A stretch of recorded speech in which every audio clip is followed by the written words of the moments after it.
এটা কেক না ফোম বলেন তো? এরকম ফোমের মতন যদি কেক বানাতে চান তাহলে আজকের রেসিপিটা আপনার জন্য। যারা বারবার এরকম নরম তুলতুলে স্পঞ্জি কেক বানাতে ব্যর্থ হয়েছেন, আজকের রেসিপিটা ফলো করুন, অবশ্যই শিখতে পারবেন। তো চলেন রেসিপিটা শুরু করা যাক। প্রথমে কেকের জন্য শুকনো উপকরণগুলো রেডি করে নিচ্ছি। এখানে আমি 3টা ডিম দিয়ে 1.5 পাউন্ডের একটা কেক তৈরি করছি।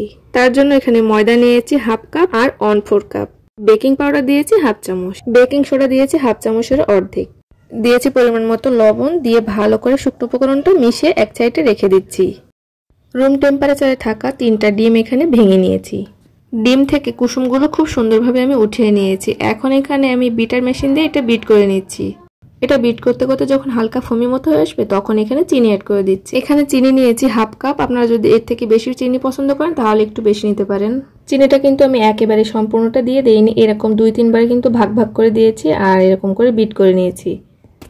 এটা বিট করতে করতে যখন এই পর্যায়ে চলে এসেছে, যখন ফোমি ভাবটা একটু বেশি হয়েছে, তখন কিন্তু আগে থেকে যে কুসুমগুলো উঠাই রেখেছিলাম সেগুলো কিন্তু এখানে দিয়ে দিচ্ছি। এই কুসুমগুলো দিয়েও কিন্তু ভালো করে একটু বিট করে নিতে হবে। বিট করতে করতে যখন কুসুমটা ভালো করে সম্পূর্ণটা মিশে গিয়েছে তখন কিন্তু এখানে দিয়ে দিয়েছি ভ্যানিলা এসেন্স। ভ্যানিলা এসেন্সটা দিয়েছি 1/2 চামচ।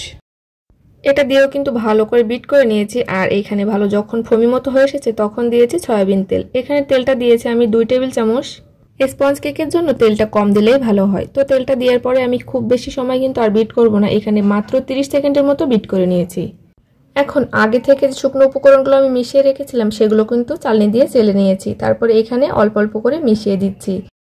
এটা মেশানোর সময় খুব বেশি তাড়াহুড়ো করবেন না।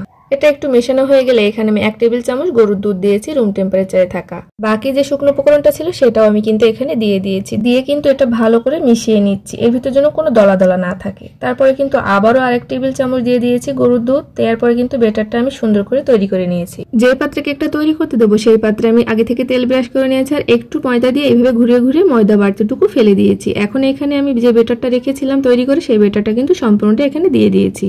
ব্যাটারটা দেওয়ার পর এভাবে হাত দিয়ে ভালো করে একটু ঝাঁকিয়ে নিচ্ছি যাতে এর ভিতর এয়ার বাবলস বের হয়ে যায়। তো তারপরে এখানে আমি কিছু বাদাম আর কিশমিশ কুচি দিয়ে দিয়েছি। এটা অপশনাল, এটা দিতেও পারেন নাও পারেন। তো এখানে কিন্তু আমি এটা চুলায় বেক করব, তাই এখানে একটা হাঁড়িতে 3টা পেপার দিয়ে একটা স্ট্যান্ড বসিয়ে আমি কেকটা দিয়ে দিয়েছি। এখন একটা ঢাকনা দিয়ে এভাবে ঢেকে দিয়েছি আর চুলার হিটটা কিন্তু মিডিয়াম রেখেছি। তো 40 মিনিট পর আপনাদেরকে দেখাচ্ছি কেকটা কত সুন্দর হয়েছে। দেখেন, কেকটা বসানোর আগে কিন্তু আমি হাঁড়িটা ফ্রি হিট করে নিয়েছিলাম 5 মিনিটের জন্য।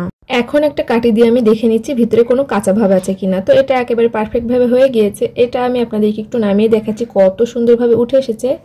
তো ঝটপট কিন্তু তৈরি হয়ে গেল একটা স্পঞ্জি কেক। আর এতে কিন্তু বাড়তি কোনো ঝামেলা নেই। আপনারা একবার এটা যদি শিখে যান তাহলে কিন্তু বারবার তৈরি করতে পারবেন।